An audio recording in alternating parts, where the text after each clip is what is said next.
Good morning. We're now on the record. My name is Bryce Connor, your videographer. I represent First Legal Depositions, located at 333 South Grand Avenue, Los Angeles, California, 90071. Today is February 24, 2022. The time is 9:36 a.m. Central. This is the start of the videotaped deposition of David Tyler Moss in the matter of David Tyler Moss et al. V. Marco Princip et al. In the U.S. District Court, 68th Judicial District of Dallas County, Texas, number DC 20-09893, taking place via Zoom web conferencing, where the deponent, counsel, and the court reporter all attend remotely from separate locations and separate internet connections. This deposition is being taken on behalf of the defendant. Would counsel present please identify themselves for the record, beginning with the questioning attorney. Dean DuBose, representing defendant Holly Bone. Craig Capua, representing plaintiff / judgment creditor David Tyler Moss. Our court reporter today is Caroline Massa, also from First Legal Depositions, who will now swear in the witness. Mr. Moss, if I can get you to raise your right hand, please, I'll place you under oath. Do you solemnly swear or affirm the testimony you give here today will be the truth, the whole truth, and nothing but the truth? Yes, I do. Thank you. And counsel, do you have any agreements for the record today, or just Texas rules? We're under the rules. The Texas Rules of Civil Procedure are good with me. Thank you. And Bryce, you misspoke a little. This is not in a federal court. It's in a state court. I'm sorry, sir. Thank you.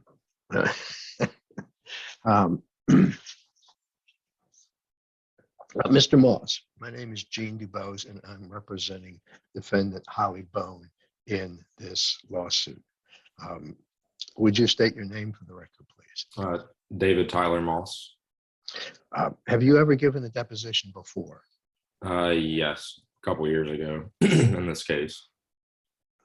When it was in the federal court?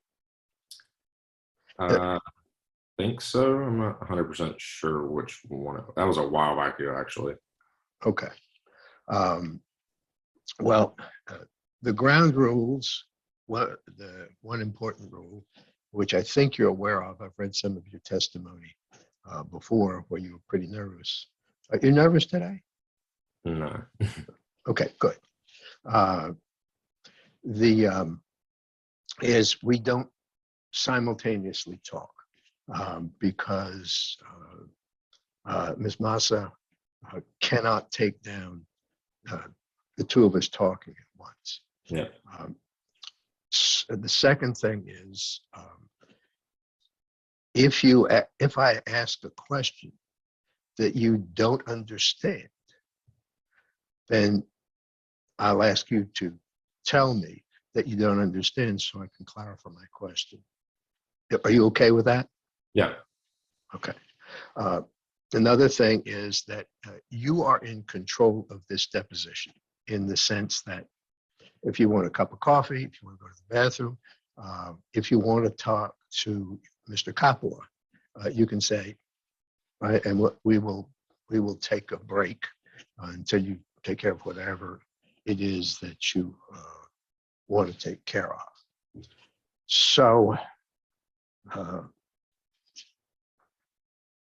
how old are you now? I'm 29. 29? Yes. Okay. And what are you doing now to earn a living? Still on YouTube. Not currently making videos myself, but just from my back catalog of videos, they still make money. Okay. And do you have it? Sorry, I do social media stuff too, Instagram accounts, and a lot of different stuff. Do you have any income from the social media accounts? A little bit here and there. Okay. So you have a channel, is that correct? Yeah. Okay. Well, I have And 2 YouTube channels. two Well, YouTube actually, channels. sorry, I have more than that, but 2 that I've actively been on over the years. Okay. And are you posting exclusively your videos on those channels? Yes. Okay. Well, And sorry, I completely forgot the video games channel, which this is all about too. I guess that would be my YouTube channel also. um, what kind of a channel is that? The video games. It's it started as a collab channel, a video Oh. gaming channel. Oh, I think you used the word there, collab. Was that? Well, Right, that's kind of the term that back in the day when there was YouTube channels that were like that. There's not really that. I don't know of any YouTube channels that are like that now, but it was pretty much just a YouTube channel where not anyone could upload, but a person could get licenses to upload somebody else's video, Okay. So, which was Marco at the time, or Brian. so you, the videos that you upload, what are they videos of? I've got 2 personal YouTube channels. One of them is like a tech YouTube channel, so like reviewing iPhones, how-tos, tech news, and then I've got a vlog channel, traveling, just my daily life, just traveling, skateboarding, stuff like that. Okay, so these are all videos of you. Is that correct? Yeah. Okay. Did you ever do any animation? No. Well, I mean, when I was really young, just playing around with it, but not like as a YouTube channel. Okay. What do you understand about the process of making a video?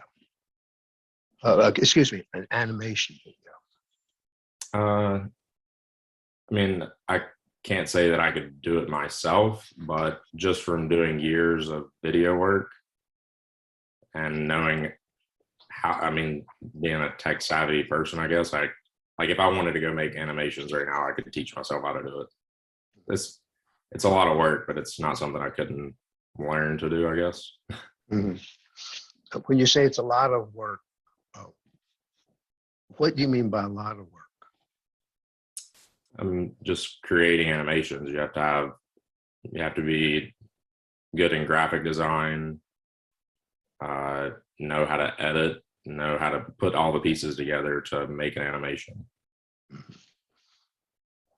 And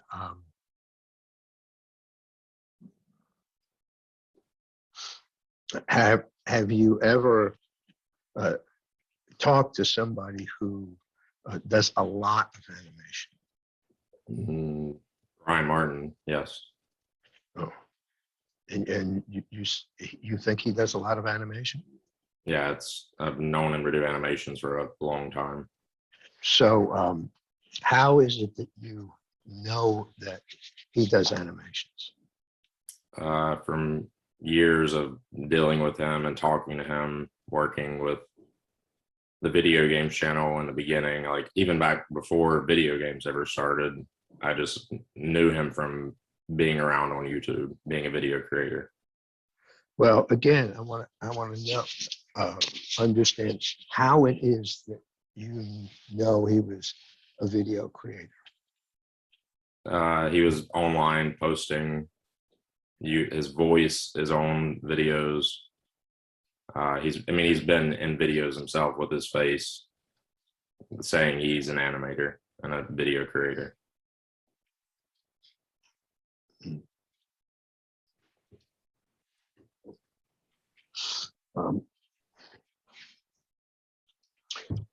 But a video with his face would not be animation, would it?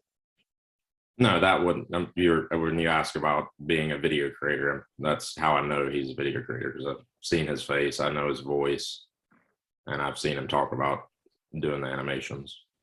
Well, the fact that his voice is on a video, does that mean he created the video? He for sure created a part of it. Well, the vocal part, right? I mean, you'd have to do it as far as animations, to do vocal work over it, you would have to be working with the video to even, because if it's a character talking, you have to make sure your voiceover is going with the animation. So you'd have to, it's not like just me talking to the camera right now where my voice is automatically going to sync up. You'd have to work with the video to get the audio to sync up with the characters moving their mouths. Yeah. Well, do you ever go see animated movies? Yeah, I have. Okay. Which ones have you seen? Just that you really like? The first one that came to my head, just because as a kid, was my favorite movie, is Aladdin, I guess. I don't remember the last time I watched an animated movie. And there was Robin Williams in that movie. Remember that? Yeah. Totally bananas. Absolutely pure Robin Williams. Well, how do you think they got, just think about it. How do you think they got the faces in the animation to match up with the words that were said? A lot of probably takes of audio and matching it up with the video. Well, actually, the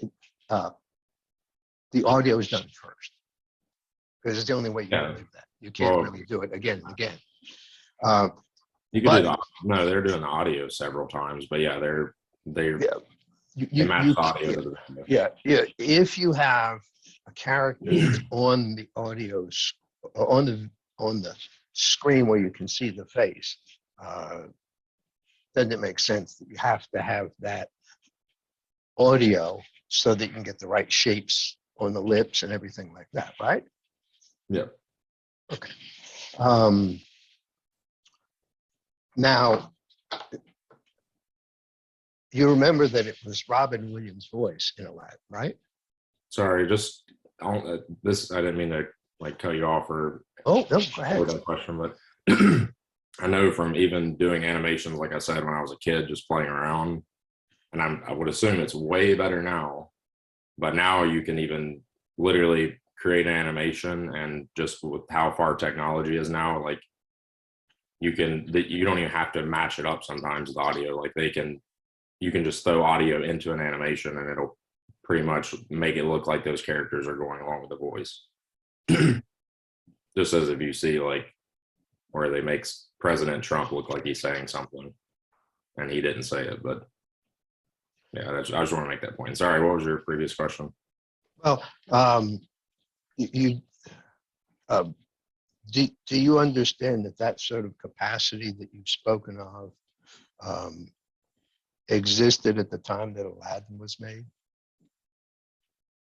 I'm sorry, I didn't understand that. Okay, you just talked about developments in technology that allowed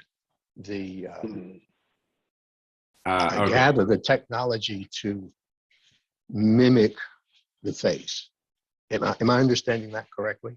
It's the tech is definitely back then when Aladdin came out is definitely not like what it is now for sure. Okay.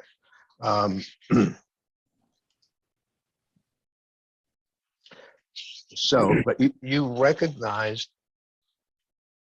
Robin Williams' voice. Yes. Correct. Did you conclude from that Robin Williams owned that movie? No. And why not? Because it's a movie, and there's tons of people working on a big production like that. So, but the fact that a voice you certainly watched videos on YouTube that had different voices. You can definitely distinguish one voice from another. You haven't you not? Yes. Okay. Which one of those two voices owns the video? With a YouTube, Objection to form. You can answer if you What- know. what, I'm sorry, Craig, I didn't hear what you just said. I said you can answer if you know the answer to the question. Can you repeat the question one more time? Sorry. I believe the question was, could you read that back to me? Me?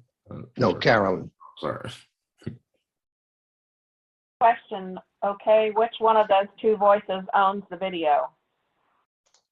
Okay, that's what I thought. That's the question. So on YouTube, I would say it's a lot different because it's typically a small production. Like as a YouTuber, generally you're like a creator working, you're like the director, the producer, the editor, the script writer. Generally, YouTube channels are a smaller production. So I would say comparing a movie to a YouTube video is a lot different. Well, you said that, you have said that you inferred that Mr.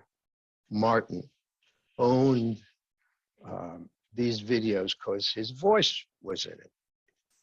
Is that not your testimony? I wasn't Objection to saying form. that. Well, then I heard you. I saw you. I asked what the reasons were that you believed that Mr. Martin was an animator. And as I recollect your answer, it was that you'd heard his voice on videos. Is that not what you testified to? Yes. And Objection to form. You can answer. Okay, sorry. Yes, and from seeing him post like on Twitter, YouTube, like literally claiming to be an animator and futuristic hub. So, Not just because his voice is on it. okay, because even if it's a small production and there are two voices, there's no way you could tell which one is the creator based on voice in the video. Isn't that correct? Not for sure, no, but at the same time, and they're working on it, so they are kind of the creator, even though they may have not done all parts of the video. They're working on a part of the video. So Robin Williams was one of the creators of the movie. Is that correct? I would. Objection to form. Pardon? I didn't hear your answer. When he says objection to form, does that mean I'd still answer, Craig? Yes. Yeah, you can answer the question after I object unless I tell you otherwise. Okay, all right. He was one of the creators of the movie. Yeah, he took a part in it. He voice acted in it. That's absolutely correct. There's much creative energy that goes into a big movie. There's a lot of creative energy that goes into creating an animated video on YouTube. Isn't that correct? Yes. Okay. And actually, the voice is a pretty small part of that, isn't it? I wouldn't say it's a small part. I mean, if you didn't have the voice, you'd just be watching an animation with no dialogue around it. Did you read my client's declaration filed in this suit where she talked about the things she did in animating and the amount of time that was spent on each one of those tasks? Yes, I did. Okay, but do you remember what amount of time she allocated to getting the sound? I don't remember her mentioning that. I think she did. I think she said it was an hour or two in a process that at least took 60 or 70 hours. Does that sound about right to you? I'm not sure. Okay. So the most reliable evidence you have as to Mr. Martin being an animator is because he said he animated futuristic art. Isn't that correct? It's not just that, like all the people I've interacted with also know that he was an animator and owned Futuristic Hub. It's like And what? interactions with him in open court. It's just I just know that he's the animator of Futuristic Hub. It's pretty obvious when he's been doing videos for years. So what I'm hearing you say is that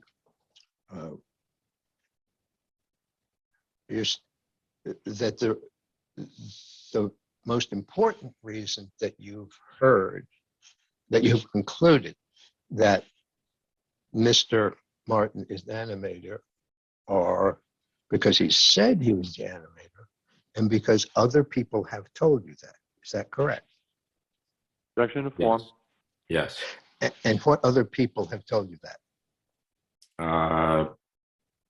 I mean, he's told me himself. I'm pretty sure Marco, another guy in the original lawsuit, I'm pretty sure he's mentioned it. And it's just like the YouTube community, it's known as him running that YouTube channel. Because I know a lot of YouTube creators, and he's been around YouTube for a long time. Well, do you know what a manager of a channel is? Yes. And what is a manager of a channel? I mean, it could be different levels of involvement. It could be anywhere from running the channel completely to managing sponsorships and only that. I mean, there's people that manage YouTube channels that don't even help in the content or anything. They help mainly just in SEO and like making sure the video performs well and with the YouTube algorithm.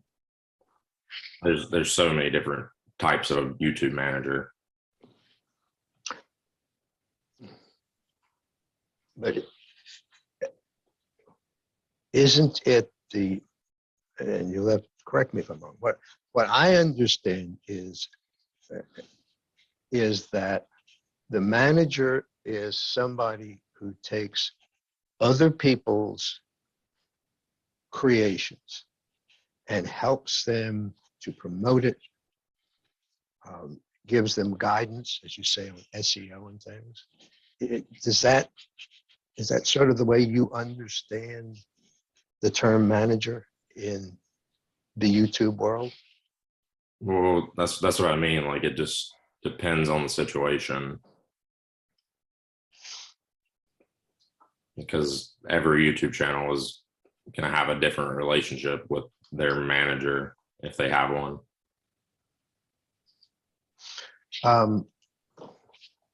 Have you ever heard somebody, well, do you know some managers?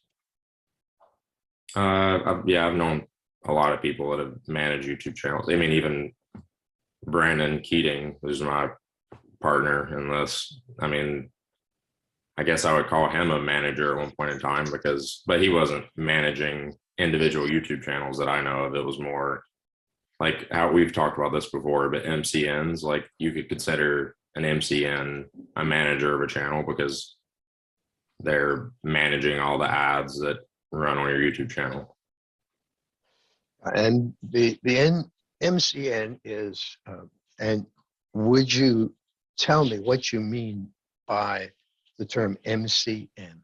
Multi-channel network. It's evolved a lot over the years for YouTube, but it's pretty much instead of all of your advertisements running through Google, it's like you sign a deal with a multi-channel network. They're your manager and they handle all your ads. If you have any issues with YouTube, like videos getting taken down, copyright strikes, they can generally help you out with that kind of stuff. Okay. And do you know how MCNs get paid? Through Google AdSense. Instead of Google AdSense running through your YouTube channel, their Google ads are going to run on your channel. Okay. And AdSense is I don't know what to call it. It's a Advertising. program. Beg pardon? It's the advertising platform that Google uses. But it's also, it has a payment function in it, does it not? Are you saying to pay out creators or Yes. people? Yes. Yeah. Okay. So you can any individual who has a channel get an AdSense account? You can make an AdSense account, but that doesn't mean on YouTube necessarily that you can use your Google ads onto there. You have to meet certain thresholds before you can run ads on your YouTube videos. And that's changed off and on over the years. Before, when it began, it was hard to be a YouTube partner. Then they let everybody do it. Then they call the adpocalypse, where a bunch of advertisers backed out. And then now they've re-added the thresholds, and you have to hit a certain amount of watch time on your videos and a certain amount of subscribers before you can run ads on them now. Okay, so you mentioned the term a YouTube partner, and I think what you said. Tell me what the definition of a YouTube partner is. Okay, I see it now. I don't know if they even refer to it really as a YouTube partner. But the YouTube. Let me clarify a little bit. In order to, I'm going to use the word monetize on a channel. What does the term monetizing a channel mean to you in YouTube? That means YouTube is allowing you to run ads on the YouTube channel. Okay. And they only, they have criteria for letting somebody become a YouTube partner. Is that correct? Yes. And those criteria have changed from time to time. Yeah. But once you are a partner and have an AdSense account,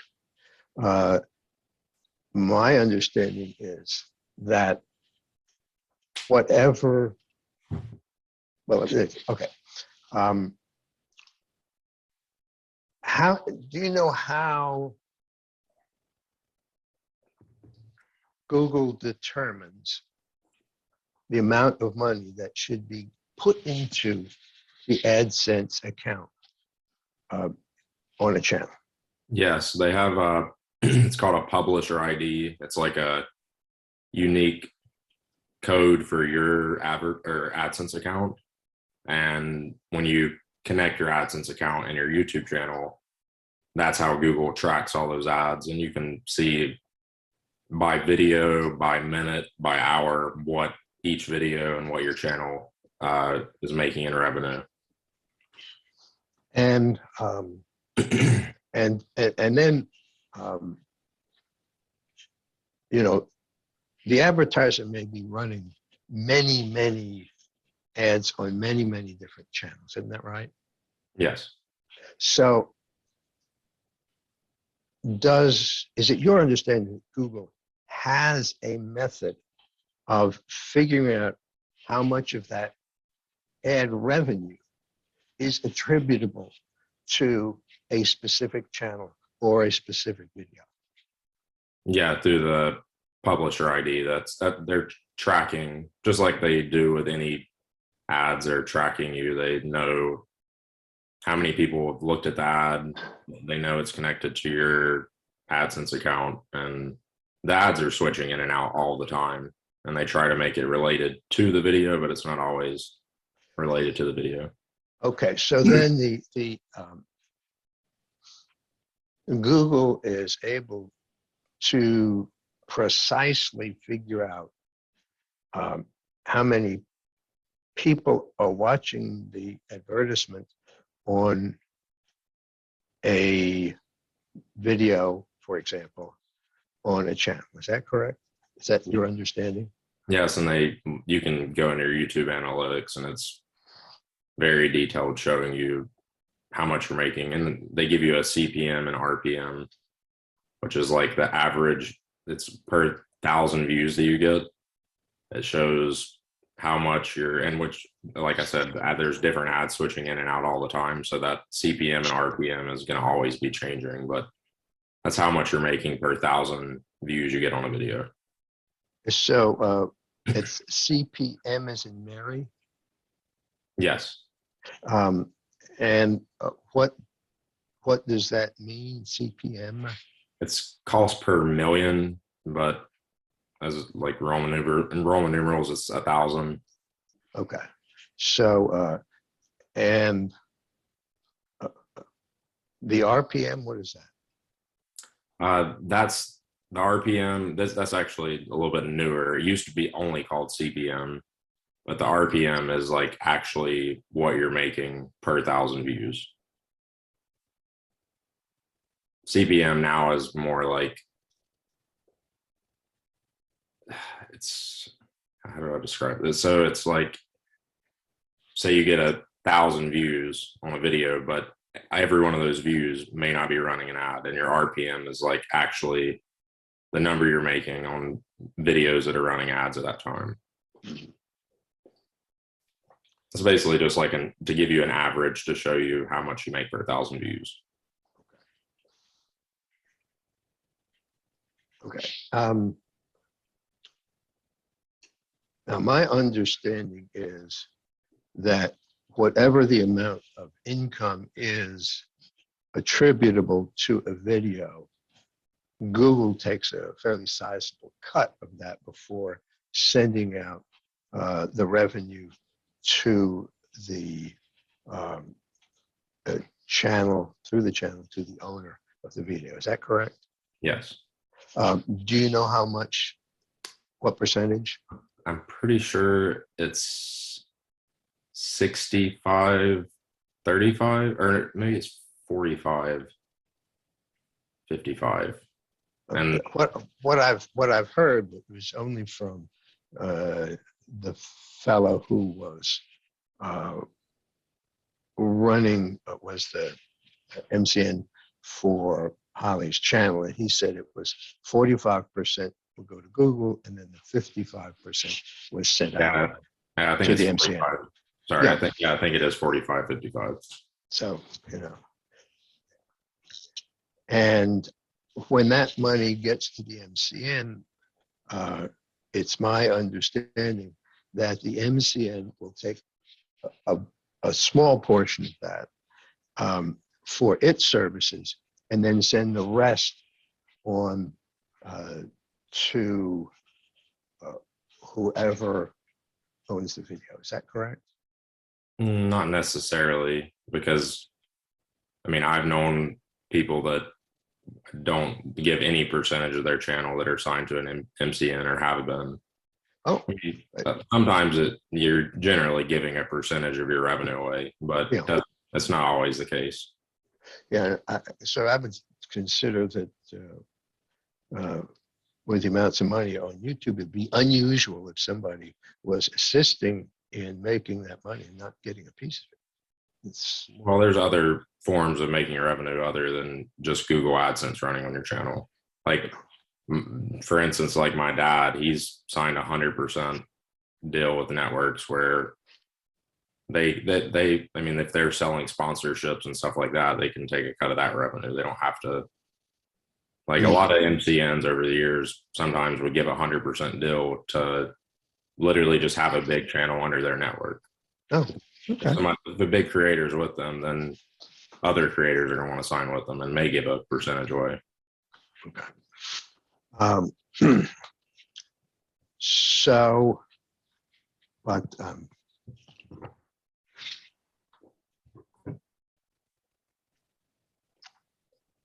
so I just want to recapitulate.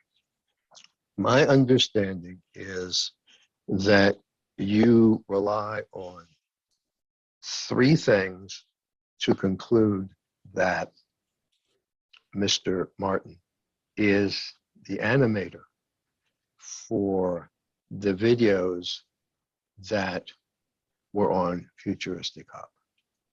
And those three elements are: one, he said he was; two, other people have said that to you, and that he was an animator; and three, that his voice is in the video. Not Are those the only sources of your information which leads you to conclude that Mr. Martin is the animator on Futuristic Hub? So back when we were in federal court, I mean, he admitted it on the stand. He was involved in the video games YouTube channel. That's how this whole thing started. And I mean, on the video games YouTube channel, which he was working on, he was promoting, go subscribe to my channel, Futuristic. I mean, there's several videos on the video games channel, in the video and in the description of the video, of him promoting his YouTube channel to go subscribe to it. Okay, so, okay, but that all falls. Mr. DeBose, could you let him finish his answer, please? Oh, I'm sorry. I didn't mean to interrupt you. I was pretty much done. Yeah, there's just tons of videos. I mean, on the YouTube channel that we now own, that Brian used to work on promoting his Futuristic Hub animation channel. So that, but that to me is not outside of the three categories I've mentioned, because one of those categories was that he said he was the animator. Well, So, yeah, the reason I said that is the reason I said that is you asked me if there's any other ways that I know that he's in. I mean, he was working with Marco on the video games YouTube channel. It's common knowledge that that was his YouTube channel. He was creating animations for it, and he was promoting the Futuristic Hub channel and launching it through the video games channel, which was his animation channel. so wait a minute, you said he was doing animations on what channel? Futuristic Hub. No, but you mentioned another video games channel. Is that what it is? That was the original channel this whole lawsuit started around. And there were some of his animation videos on the video games channel. And how did you conclude that those animations on the video game channel were created by him?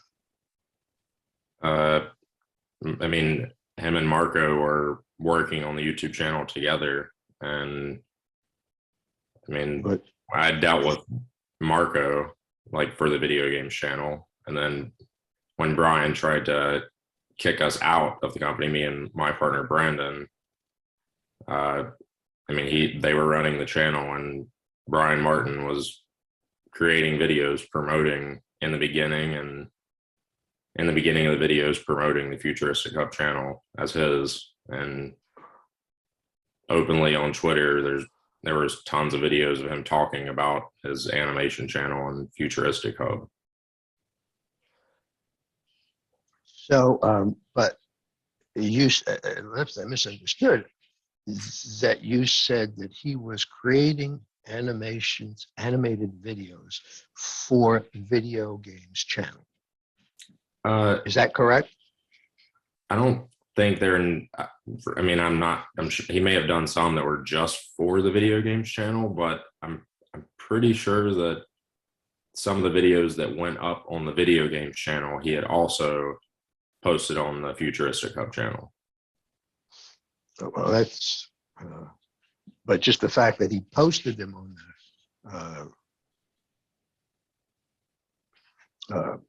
on both channels does not give you another reason for concluding that he was the animator. Well, when you upload a YouTube video, you're I mean, it's literally part of like it's if you upload a YouTube video, you're claiming that you own the rights to the video. And by uploading something you don't own the rights to, you could be legally like in trouble for that because you're uploading somebody else's copyrighted work. Well, isn't that the function that managers can perform? What do you? Sorry. Well, What do you, if your manager, you're given somebody who's doing things on your channel, and his agreement with whoever owns the videos is, I'm going to post it on that channel. Doesn't that happen? That's a manager posting a video that he doesn't own. Doesn't that happen a lot? you would have to have an agreement to do that. And the agreement would be the management agreement, correct? Not necessarily, no. No, not necessarily, but that happens, doesn't it? Back to the form. I mean, people upload other people's videos, but that's why YouTube has their copyright system. Like if I go upload a music video that's not mine, that's why YouTube has their copyright tools, because people are going to upload stuff that they don't own. Well, can you not hire a manager and tell him you've got some videos and say, you put them wherever you think they're going to make money? You could do that, yes. Yeah, definitely you could. Licensing agreements. So, and in fact, it wouldn't have to be terribly formal, would it? 'Cause you could tell somebody orally to do it, and you would do it, right? I Form. wouldn't without a license agreement, especially Okay. on my YouTube channels, because even, for instance, like my dad has a YouTube channel.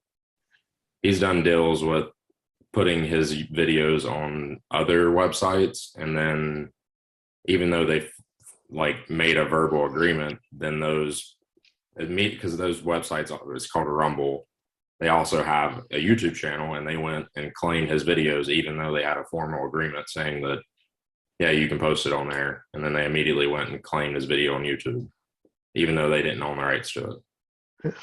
Well, then he challenged them, right? Yes. Okay. Well, that's not the case because he didn't have an agreement that said they could post them. Has he ever made an agreement with anybody where he said, you can post my videos on other? I have personally, like Okay. licensing videos, but that's signing a contract with like specific terms saying that like they don't own the rights to the video. They have a license to use it. But that's been for like TV shows, really. That's not for posting it online. I haven't done that personally.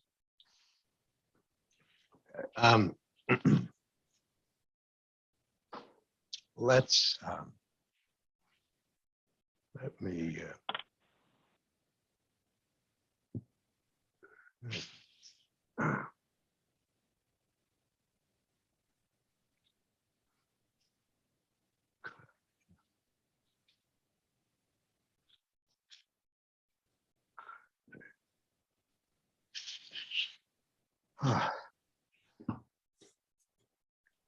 I'm going to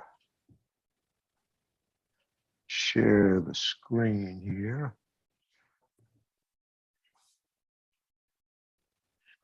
Do you recognize that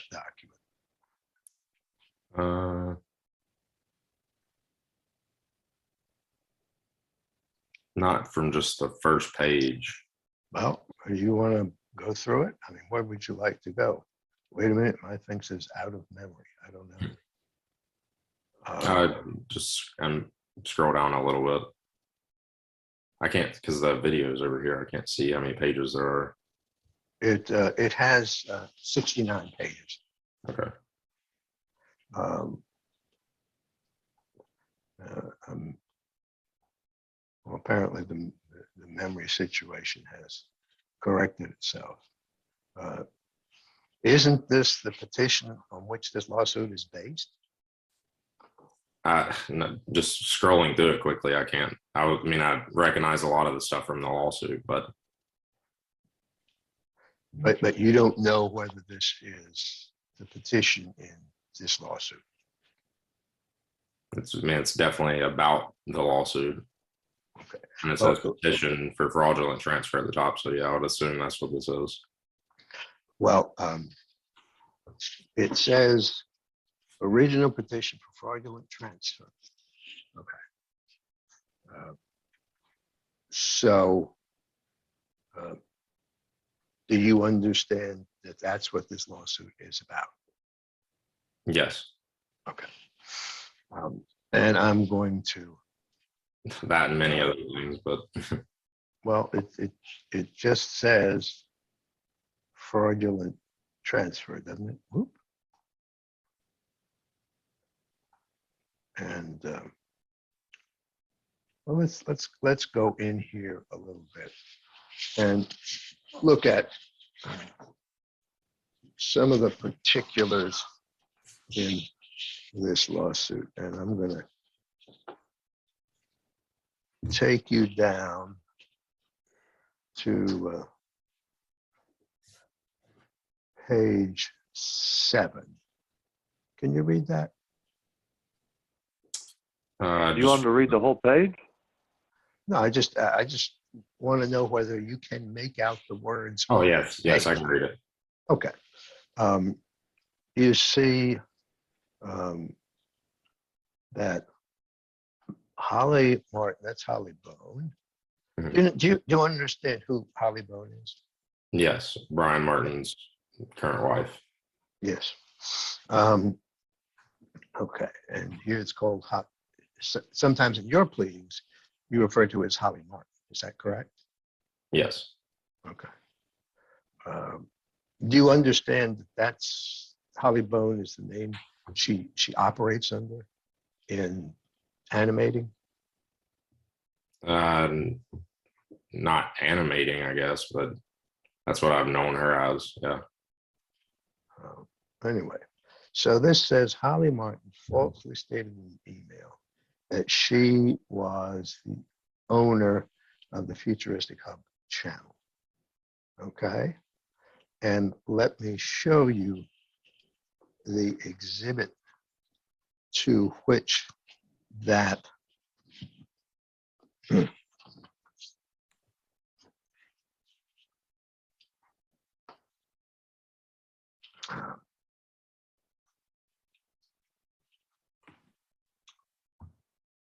exhibit D is. It's away here. It'll take me a minute to get there because I haven't got the page number marked.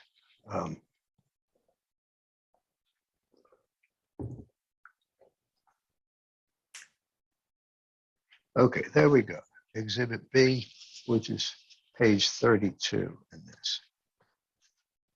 And if we go back, we've seen that your pleading says believed to be Holly falsely stated in an email she's the owner of the Futuristic Hub YouTube channel, referring to Exhibit B. Have you ever seen this Exhibit B before? I've definitely seen this email before. Yes. Okay, and you see it has an exchange between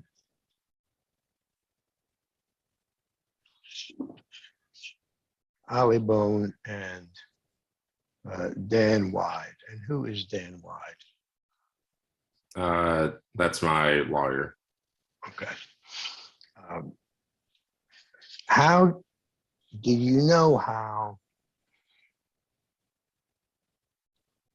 the plaintiffs came to the conclusion that Ms. Bone's statement in her email are false? Yeah, I mean, I would have to run through the whole case to explain everything, but and for example, when Brian was creating the channel, he was with his old wife, Chrissy. I mean, she's testified that she was there when he created the channel and was making the videos.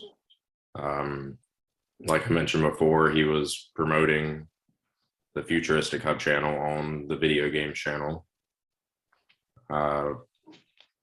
He's posted videos online talking in interview style about creating the Futuristic Hub videos and the adult content that it started out as.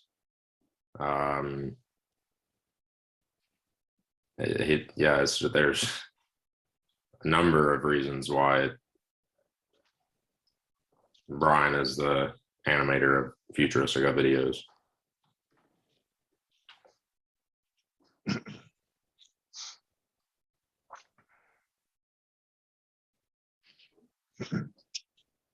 I mean, there just another thing that I could add. Like, I remember even public like beef, like two people being like the guy's name's Keemstar. He runs like a drama YouTube channel, talks about stuff going on in the YouTube community as far as drama. And him and Brian have always had a really bad beef against each other. And he made like animations making fun of that guy Keemstar.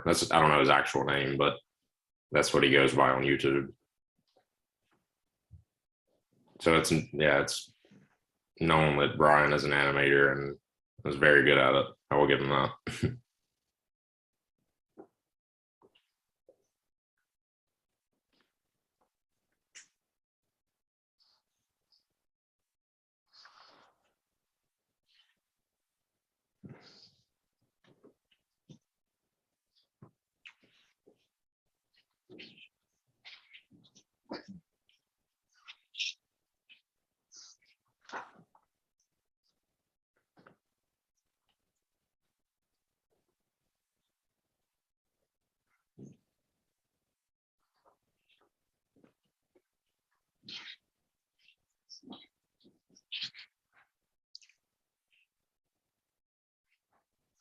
Now, there's an element of your complaint regarding a house in Plano.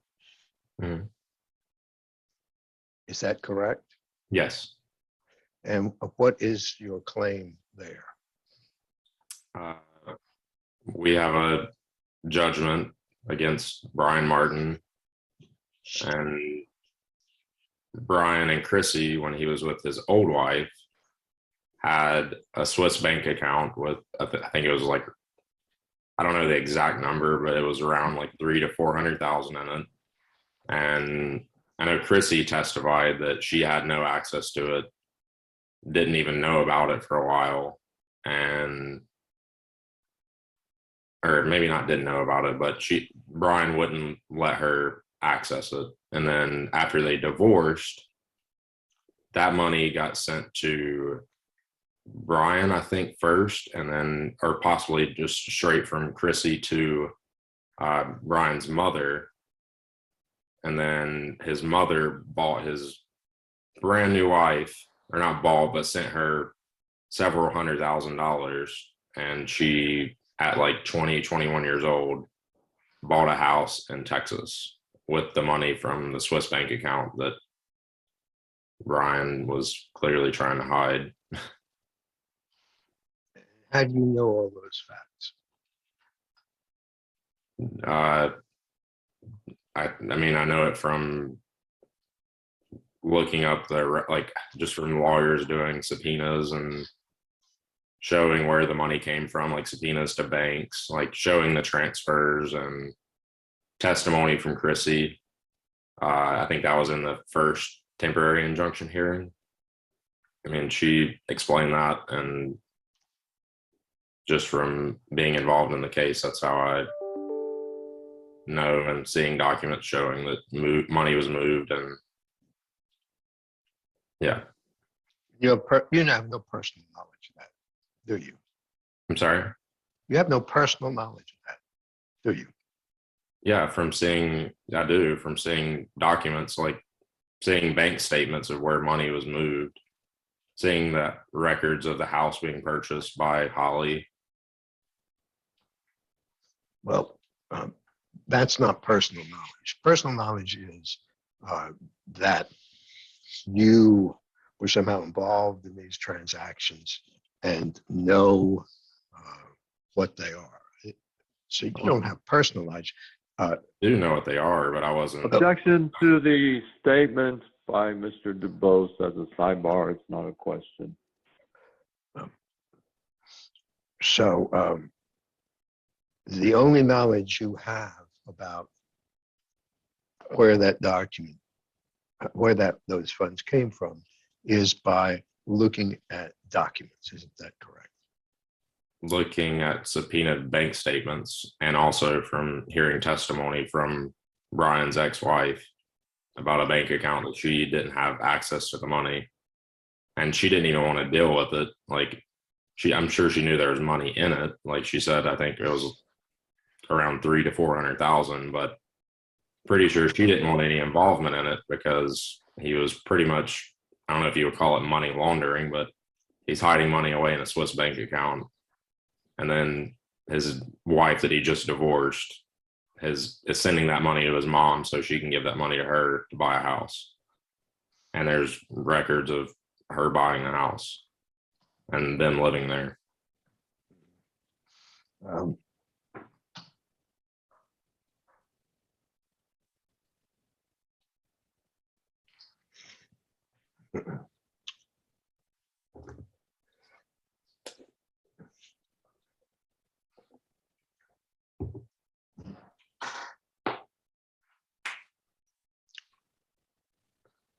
I'm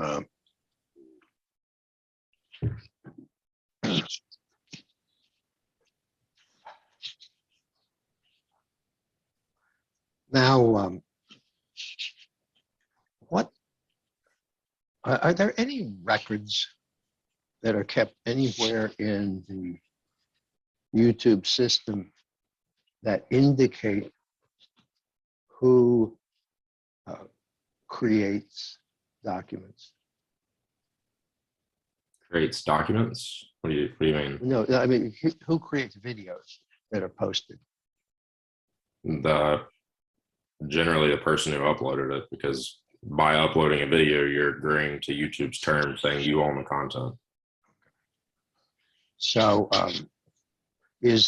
are there any records that show who the person was that uploaded the video? And the record of the video itself being on YouTube and you're uploading it to your channel, that's... But are there records that show who uploaded it that you know of? Objection to form. I mean,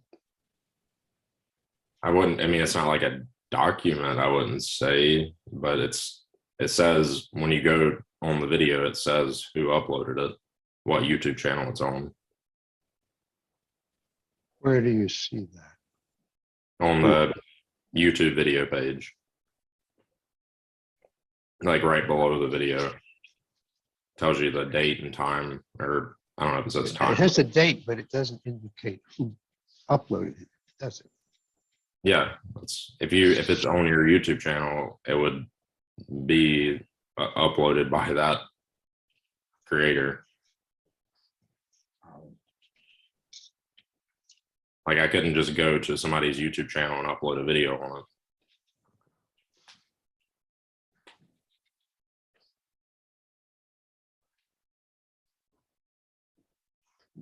Do you understand that there is a difference between owning a YouTube channel and having copyrights to something that is posted on that channel?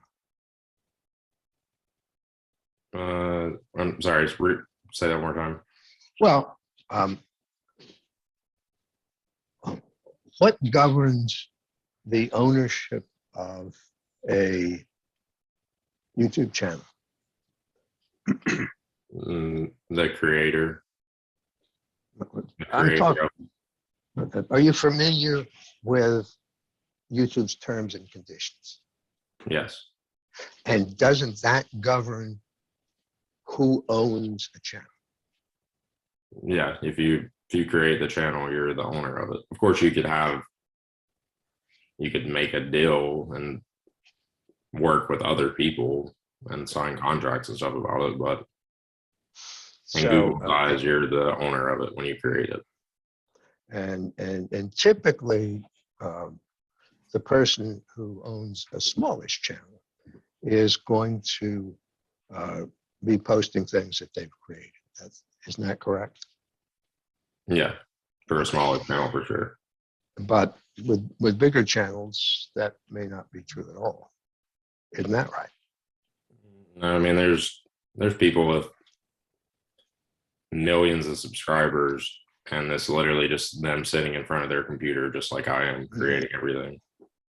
Okay. Well,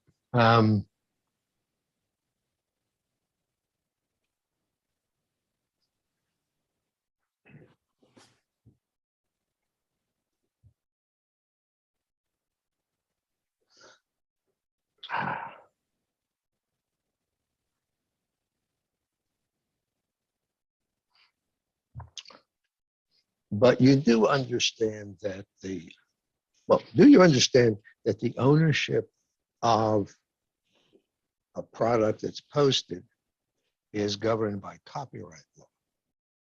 Do you understand that? Yeah. Okay. And copyright law and YouTube's terms and conditions are different. Isn't that right? Objection to form.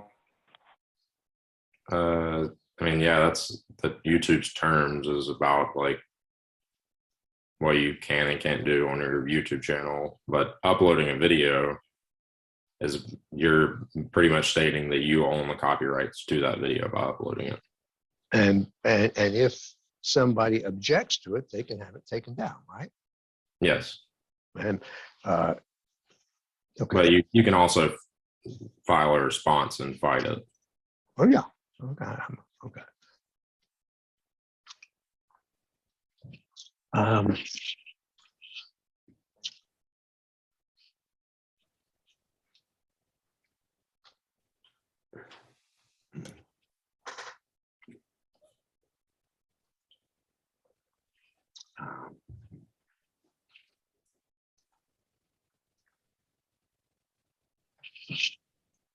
Just to add to that, I just thought, I mean, like, just because you go and file a copyright claim on a video doesn't mean that you own it too. Because, like, somebody could go and file, I mean, it's happened several times to me where somebody goes and files a copyright claim on one of my videos, even though they didn't own anything in the video. So you can, unless I go on my YouTube channel and try to fight it, then they're going to hold the copyrights in YouTube's eyes, at least, to that video. So just because you file a copyright claim doesn't mean you own the video. You're saying you are legally, but it happens all the time of YouTube channels getting videos claimed that shouldn't be.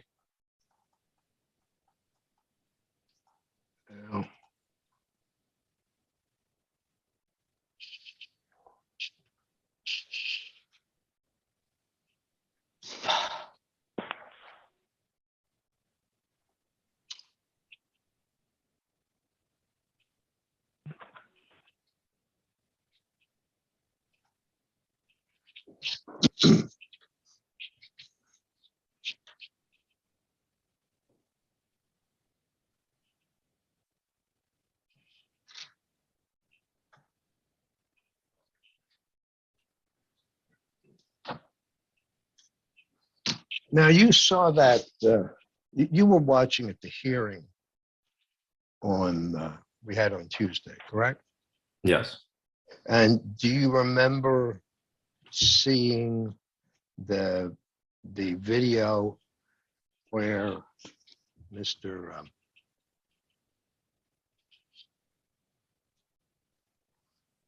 Martin was quite agitated, was yelling, claiming to be the animator, future Are you referring to the video that Brian wasn't in the? Oh, you're talking about the one that Brennan played. I wouldn't say he was agitated in that. That was a compilation of multiple videos that he was on other people's YouTube channels, kind of doing an interview with them. And I would definitely not say he was agitated. He seemed rather in good spirits talking about his successful animation YouTube channel and bragging about it. Well, hold on just a second here.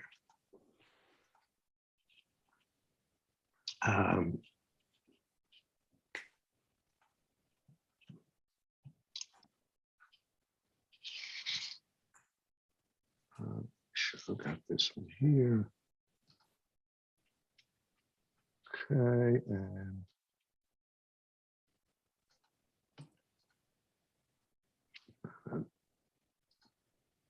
hold on a second.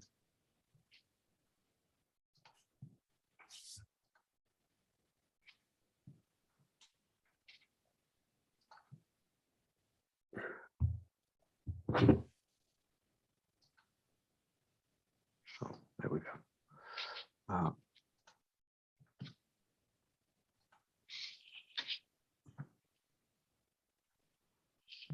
Man.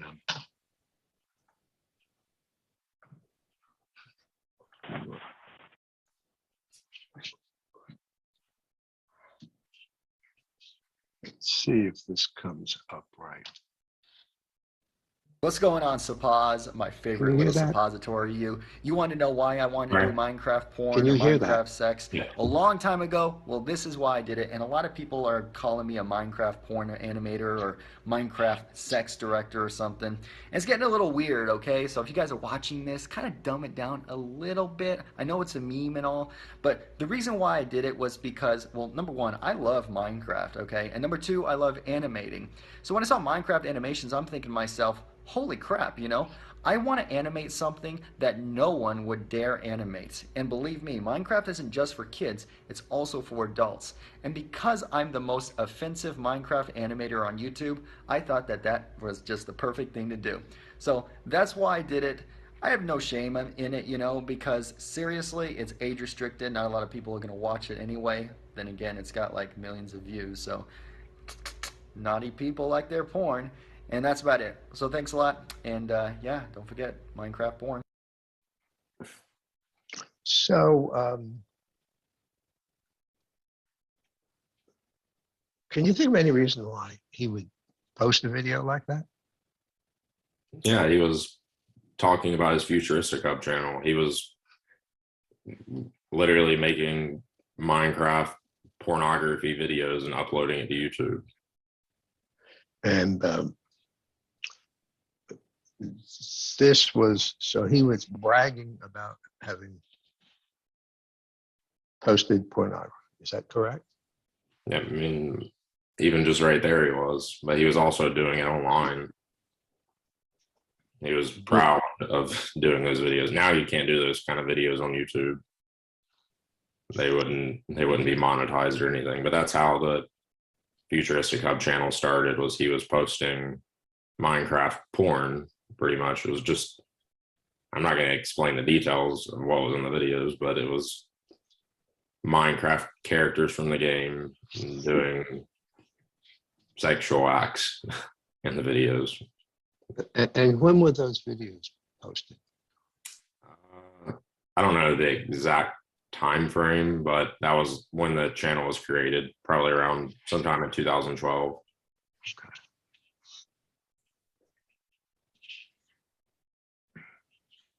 Now, about the time that, and by the way, that video that I just showed you of Mr. Martin was posted, I believe, in 2016, which is 4 years after the video.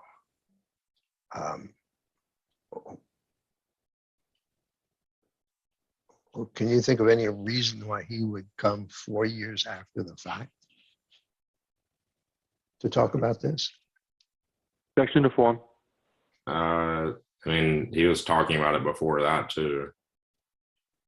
I mean, I don't think the time has anything to do with him talking about it or the time he did it. That was just him talking about it.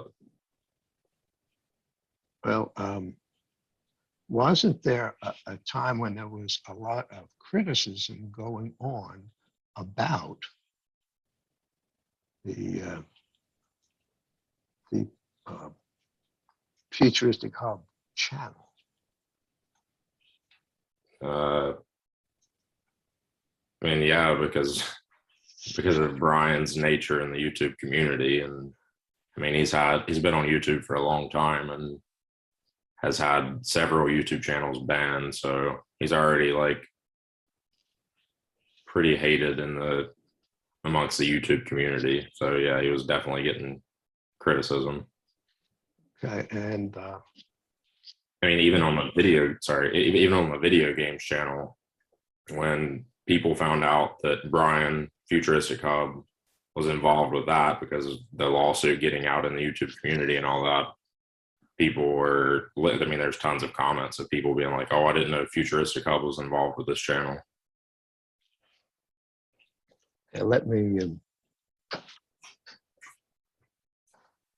let me show you.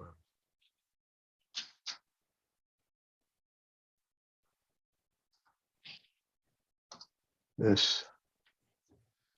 I know, no, they're insane. The views And are this insane. This one is- has you'll 27 see million. this- This was the This is a first portion of Minecraft porn on YouTube. much. There's a lot of things that are being updated in Hear you Minecraft. with the Listen video. to his voice. That is a grown-ass man who conceived this video. What? There's a lot of things that are being updated. So, Why does he even say anything? That is so weird. he should have kept his voice out of Oh it. my god. He should have hired somebody with a kid's voice. Ew, I don't know, that's worse. Basically, this video shouldn't exist. That's the bottom Should line. not exist. How like one person finds himself making this video all of a sudden? Wait a minute. I didn't. I'm sorry. Let me go back on because I didn't catch the first part of it when you were talking. I didn't hear what you said. Okay, I cut it off too soon. I forgot there was a blank portion in the center of it. I'm going to run that again.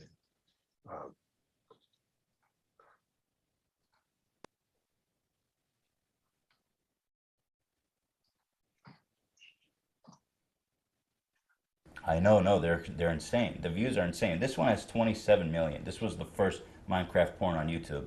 There's a lot of things that are being updated in Minecraft. Listen to his voice. That is a grown-ass man who conceived this video. What? There's a lot of things that are being updated. So, Why does he even say anything? That is so weird. he should have kept his voice out of Oh it. my god. He should have hired somebody with a kid's voice.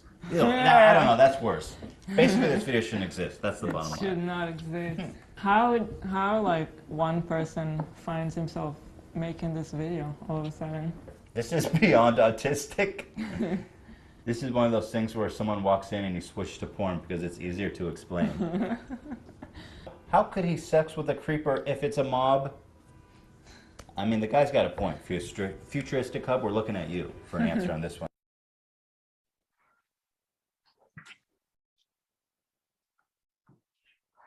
So, and that's part of a much longer video. Yeah, I know those YouTubers. They're reacting to Brian's video. But again, that was that video of which I showed you a portion was made in 2016. Represent that to you. And The video that they were reacting to, or that video was made in 2016? that was made in 2016. And I'm going to provide you guys with a link to it. And here's another.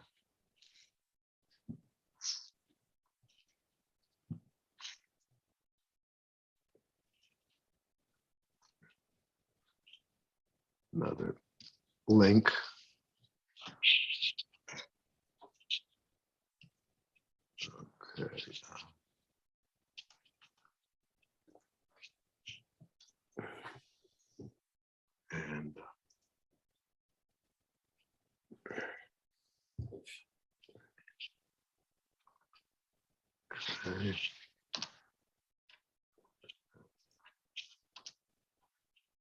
I don't understand how this stuff gets so popular. Like, the bondage related video alone, the Touch My Body Challenge video alone, has 20 million views. Someone, please explain to me how it got that popular. It doesn't even have good animation. It's horrible. The animation is horrible.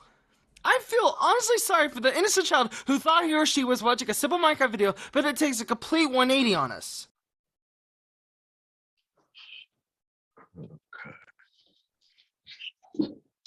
And let me just bring one more up.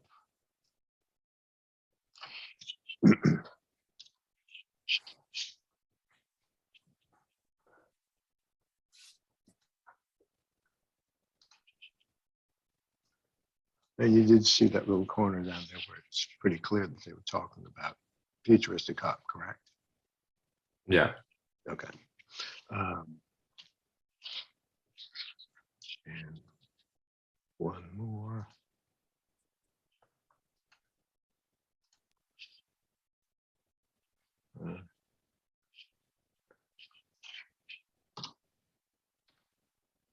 How's it going?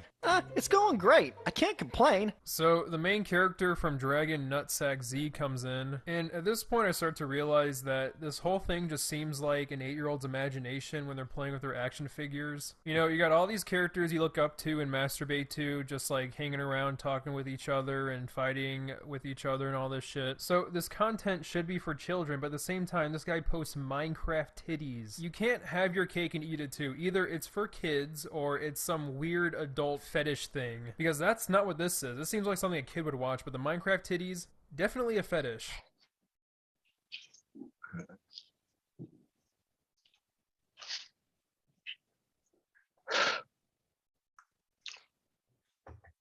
So were you aware that in 2016 there were a lot of attacks being made on Futuristic Hub? Section form. No, I didn't know there was a lot going on though.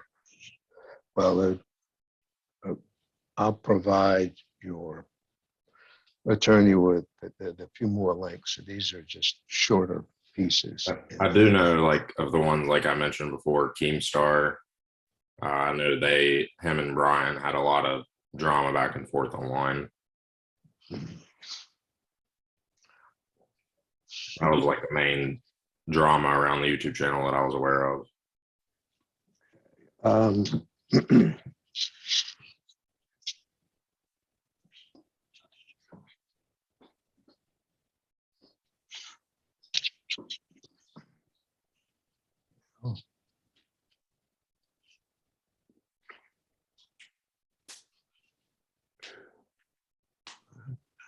This is okay.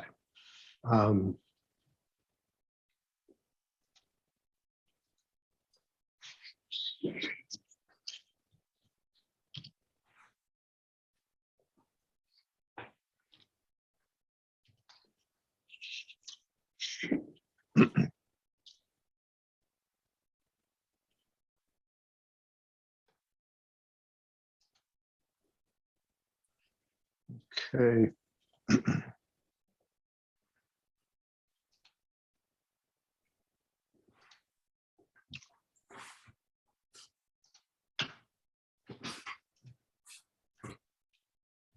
Okay, see this up here, Aegis?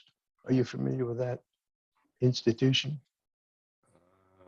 No, not from seeing it right this second. No. Okay, well, let's.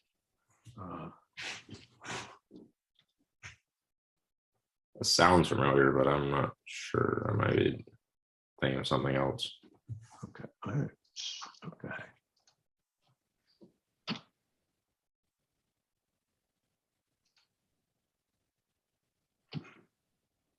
I'm not sure why this is not connecting.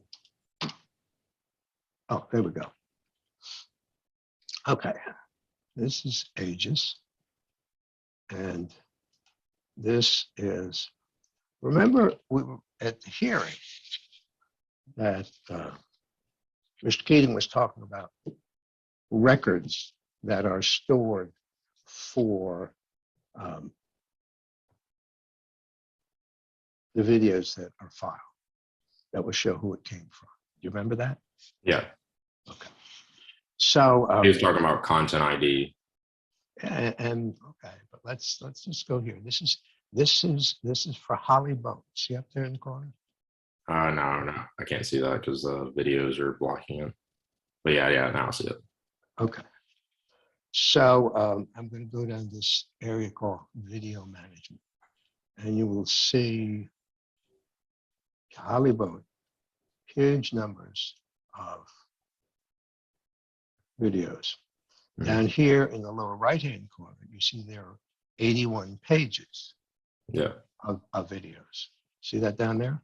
Yes. Okay, so I'm just going to move to page. And you know, this is, you have made a document request, and printouts from this website are going to be what to be produced. So it's very, very difficult to make records of these in a PDF format. We're going to be doing that. So let's go here back up to 67. And 67 is Jingle Balls. And so I'm going to click on that. You see that? And you see that's rejected. It was up there for years. It wasn't rejected. That's rejected because now there is a lawsuit on it. So let's go now to this. See, it says Holly Bone down here. You see that, correct? I see it, but I know just from looking through that list of videos, just because she's claiming she owns the rights to them. No. This is what she did when she listed these things. That's what this does. Okay. And objection to the statement as a sidebar. I see the date is 2021, so that was not when she. No, that was not when those videos were uploaded. No, that's the date of the rejection. But let's just take a look. Here it is, futuristic hub, and a cute little thing, and it was posted December 4th, 2012. On the Futuristic Hub channel, yes. On the Futuristic Hub, by Holly Bone. Absolutely That's not. in the forum. Well, no, just because that web, I knew I'd heard of that website because I recognize the name, like I said, and just from you showing me for a few seconds, I know what this website's doing. It's a content ID system basically outside of YouTube that manages your videos, files copyright claims against them. But just because that says Holly's name right there, nobody has access to the Futuristic Hub channel right now. And if somebody files a copyright claim on it, nobody has access in it to go and fight it. This literally was done. It says it right there, July 24th, 2020. You can go and claim a video that was posted 9 years ago and say it's your own. And if somebody doesn't fight it, which in the instance of Futuristic Hub, they can't fight it. Well, you will never find on any of these Brian's name. Yeah, they're done in 2019 after you got kicked out of the Futuristic Hub channel.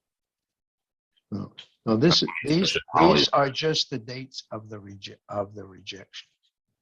Well, anyway, the copyright claims were created in 2019 in November. Well, all on the same day. And that was before any of this stuff. No, that was when Brian started. Objection to form in the statement. Okay. That was after Brian started to try to claim, after years of claiming Futuristic Hub to be his, that was when he started to claim that Holly was the owner of it. And before, he had claimed that Christy was the owner of it, his ex-wife. Of course it's in her name because he's trying to say it was her YouTube channels this whole time. And there's nobody to go on the YouTube channel and fight it because Google has everybody locked out of the Futuristic Hub channel. like just like I said before, I think I did. Somebody could go, I mean, she could literally go right on there, download one of my YouTube videos from YouTube, go on that Aegis website, claim my copyright or claim a video on my YouTube channel and say it's hers. And if I don't log in my YouTube channel for the next 3 years, she owns all the rights to that video in YouTube's eyes. She's claiming the ads on it, but that doesn't, like I was saying before, you can file a false copyright claim. It's happened to me tons of times.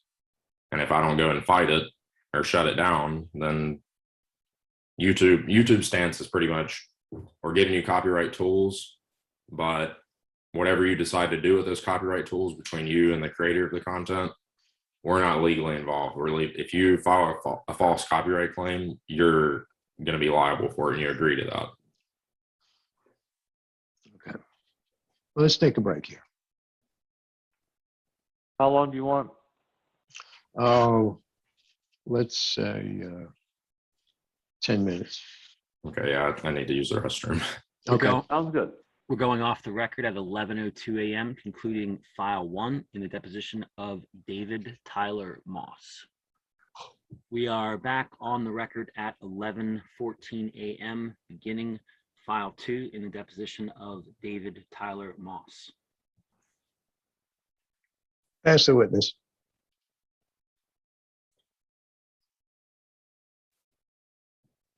We'll reserve our questions for the time of trial. Okay, doke.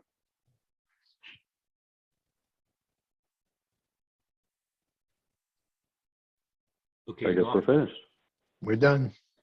going off the record at 11:15 a.m., concluding file 2 and the deposition of David Tyler Moss for today.